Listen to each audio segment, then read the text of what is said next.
Japan के साबिक वज़ीर-ए-आज़म शिंजो आबे हलाक हो गए। जापानी मीडिया की जानिब से ये रिपोर्ट किया गया है। इंतखाबी जलसे के दौरान साबिक वज़ीर-ए-आज़म पर कातिलाना हमला किया गया था।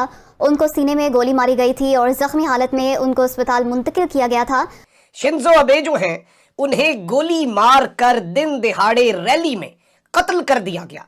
लेकिन इस सारे मामले में जो बतौर पाकिस्तानी हमें भी अपने सामने रखनी होंगी, इस वक्त बहुत होशियार रहना होगा। इस तरह का कोई अनफॉर्चुनेट, और पाकिस्तान की तारीख इस तरह के इंतहाई अफसोसनाक वाकयात से भरी पड़ी है। इस वक्त पाकिस्तान के अंदर सिर्फ एक लीडर है और वो इमरान खान है, और ये पूरे का पूरा मामला इस वक्त बहुत ज्यादा पाकिस्तान के लिए अलार्मिंग हो चुका है। खान साहब की जिंदगी को जितने खतरात हैं आपको अंदाजा नहीं है। उनके पायलट को कल खबर आई, धमकियां दी जा रही हैं। शिंजो साहब इन्होंने जापान का एक इंटरनेशनल स्टेटस और इंटरनेशनल रिकग्निशन और पैसिफिक पार जापान को बनाने में, और ये जो इंडो पैसिफिक के जो कॉन्सेप्ट्स हैं, 2007 में इन्होंने इंडिया की पार्लियामेंट में पहली दफा खड़े होके ये पूरा फ्रेमवर्क दिया, जिसको फिर इंडिया, अमेरिका सब इसको लेके चले। तो बेसिकली इन्होंने जो सबसे इंपॉर्टेंट काम किया कि इन्होंने जापान को स्ट्रेटेजिकली अलर्ट कर दिया, सारी इंटरनेशनल कम्युनिटी को कन्विंस करना कि आए इंडो पैसिफिक में और आके देखें। नाज़रीन किराम, इंतखाबात से चंद घंटे कबल जापान की तारीख में सबसे ज्यादा अरसा वजीर आजम रहने वाले शिंजो आबे जो हैं उन्हें गोली मार कर दिन दिहाड़े रैली में कत्ल कर दिया गया।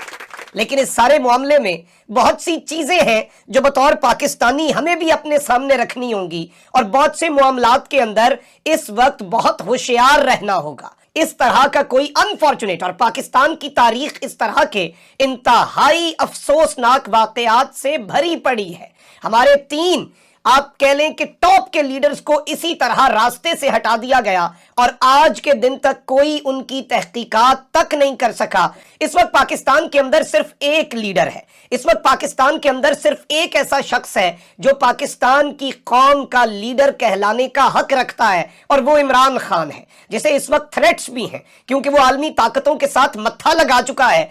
ये जो पूरे का पूरा मामला हुआ है, और एक बहुत बड़ा शौक है, ये बहुत बड़ा पूरी दुनिया के लिए और जापान के लिए इंतहाई अफसोसनाक खबर है। और ये मैं आपको बता दूं कि शिंजो आबे जो है ये जापान की तारीख में सबसे ज्यादा अरसे तक वजीर आजम रहने वाली शख्सियत थे, और बहुत ज्यादा कमाल की पॉलिटिकल स्किल्स थे, निगोशिएशंस के स्किल्स थे। ऑब्वियसली आप टॉप पे इतना अरसा रहे जापान जैसे तरक्की याफ्ता मुल्क के अंदर, ये बड़ा मुश्किल होता है। अब आपको मैं जरा शिंजो आबे जो है उनके कत्ल के हवाले से कुछ तफसीलात भी बता देता हूं। साबिक फौजी एहलकार जो है, नेवी का एहलकार, इस कत्ल के अंदर मुलव्विस है। जापान की ही नेवी का एक फॉर्मर एहलकार जो है उसने इन्हें मारा। उसके एम्स क्या थे, और ये एक तकरीब से खिताब कर रहे थे बेसिकली, और इस वाकये के बाद उनको फौरी तौर पर अस्पताल मुंतकिल किया गया। और इस पूरे के पूरे मामले में मैं आपको यह बताऊं कि पहली गोली उन्हें नहीं लगी, लेकिन दूसरी गोली उनकी पीठ पर जाकर लगी, जिसके बाद वो जमीन पर गिरे। और दुनिया की तारीख में आप देख लें कि मशहूर तरीन सियासी रहनुमा जिन्हें रास्ते से हटाया गया,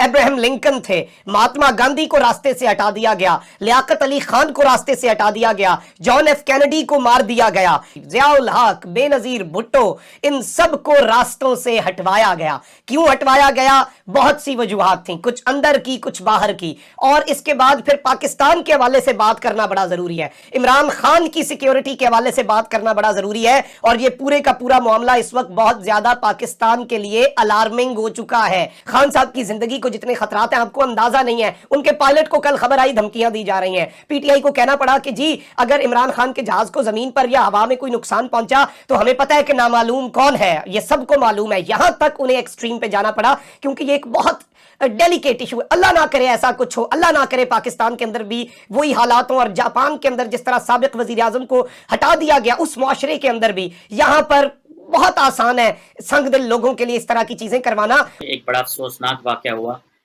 जो कि जापान के फॉर्मर जो प्राइम मिनिस्टर हैं शिंजो एब, उनको आज गोली मार दी गई। शिंजो साहब इन्होंने जापान का एक इंटरनेशनल स्टेटस और इंटरनेशनल रिकग्निशन और पैसिफिक पार जापान को बनाने में, और ये जो इंडो पैसिफिक के जो कॉन्सेप्ट्स हैं, 2007 में इन्होंने इंडिया की पार्लियामेंट में पहली दफा खड़े होके ये पूरा फ्रेमवर्क दिया, जिसको फिर इंडिया, अमेरिका सब इसको लेके चले। शिंजो एब साहब जो हैं इनको बेसिकली ये कहा जाता है कि ये बड़े स्ट्रॉन्ग किस्म के नेशनलिस्ट थे और नेशनलिस्ट रेटरिक लेके आते थे। साउथ कोरिया और जिसे कहते हैं ना, और चाइना को बड़ा इन्होंने नाराज़ किया, लेकिन इंटरनेशनली प्रोफाइल बड़ी इंडिया के बड़े करीब आए और इकोनॉमिक रिफॉर्म्स देखी। इन्होंने नॉर्थ कोरिया पे बड़ी हार्ड लाइन ली। इनिशियली साउथ कोरिया चाइना से इंगेज किया, लेकिन लेटर ऑन इन्होंने हार्ड लाइन ली। तो ये इन्होंने बड़ा लॉन्ग कैरियर प्ले किया। 2020 में इन्होंने रिटायरमेंट ली। दुनिया के जापान के सबसे लंबे तरीन जो प्राइम मिनिस्टर हैं वो रहे, और ये बड़े स्ट्रॉन्ग सपोर्टर थे कि जापान की जो डिफेंस स्पेंडिंग है 2% ऑफ द जीडीपी होनी चाहिए। और कहते थे कि जिसे कहते हैं अमेरिका के साथ बड़े अच्छे ताल्लुकात बनाए, जिस तरह मैंने बताया जापान इंडिया के साथ बहुत अच्छे ताल्लुकात इन्होंने बनाए। और बेसिकली इन्होंने जो सबसे इंपॉर्टेंट काम किया कि इन्होंने जापान को स्ट्रेटेजिकली अलर्ट कर दिया। जैसे मैंने कहा, एक स्ट्रेटेजिकली अलर्ट किया। इन्हीं के दौर में बेसिकली अपने स्ट्रेटेजिकली जो मसल्स फ्लेक्स किए in terms of Jio economic power के तौर पे जो है वो आया। और 2016 में free and open Indo Pacific concept जो दिया। इससे पहले ये इंडियन पार्लियामेंट में 2007 में ये बात कर गए हैं। अच्छा, शिंजो एब जो थे, ये इन्होंने जो चाइना की राइज है उसके ऊपर काफ़ी बात की कि जी जो चाइना जो है वो खित्ते का स्टेटस को बदलना चाहता है और हम इसको ये स्टेटस को बदलने नहीं देंगे। यही वजह है कि अमेरिका और चीन जो है इन्होंने फिर खित्ते में आके काफ़ी काम किया। अमेरिका और जापान ने काफ़ी काम किया और सारी इंटरनेशनल कम्युनिटी को कन्विंस करना कि आए इंडो पैसिफिक में और आके देखें। और साथ जापान ने फिर इंडिया को मिलाया और किस तरह उन्होंने देखे वो चीन के इर्द गिर्द वो जो चीन का जो बैकयार्ड है उसमें अमेरिकन इंटरेस्ट जो है वो रिकग्नाइज